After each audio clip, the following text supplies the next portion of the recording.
Cuttack ACB central store रे कार्यरत कर्मचारी को मारी देवाकू सुपारी किलर मरणांतक आक्रमण अल्पके वर्तिला कर्मचारी जनक यह घटन मुख्य अभियुक्त और तार सहयोगी सहित 4 जन सुपारी किलर को गिरफ्त करिछि कमिशनरेट पुलिस।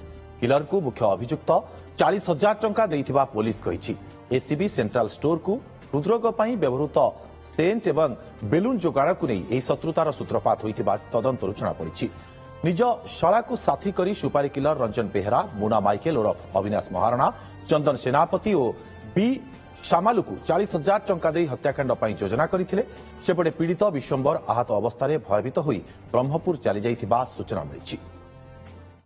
निर्दिष्ट भाव में हाथ अच्छी बोली से कौन सूत्र सन्देह कले और भाविले जे ये ही मो बिजनेस को क्षति पहुंचाउछन्ती। तेणु सीए शला सहित मिसी जी बंटी उर्फ आमर जी अच्छा दिनेश महांती शला भी 2 जन मिसिले और आउ 4 जन लोक से जोगाड़ कले और से 4 जन को 40,000 टंका देले ये टू एलिमिनेट यांको क्षति पहुंचाया जो आमर विश्वंबर भड़ को से गोटे प्लान चेकआउट कले। सो दे कन्स्पिरेसी समस्ते मिसिकी एमाने 2टा गाड़ी रे आसिले।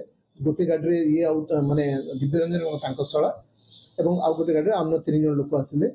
से गोटे स्टील रोड धरले से 12/6/2024 संध्यारे 6टा बेले से ड्यूटी फेरुथिले से अटकी इनफॉरमेशन दौले दिव्यरंजन केते से फेरवे अकॉर्डिंगली जो लोक एंगेज कराइला। भुवनेश्वर किसी लोक आसते मंगलाबागर भी आम माछुआ बजार और अन्य जो पिला माने अछंती से माने टुटू बोली जने अछंती, मुना माइकेल अछंती एवं बी समाइलू आउ चंदन सेनापति ये समस्त अटैक कले। अटैक करी गोड़ और जीवन में मारिदा उद्यम कले।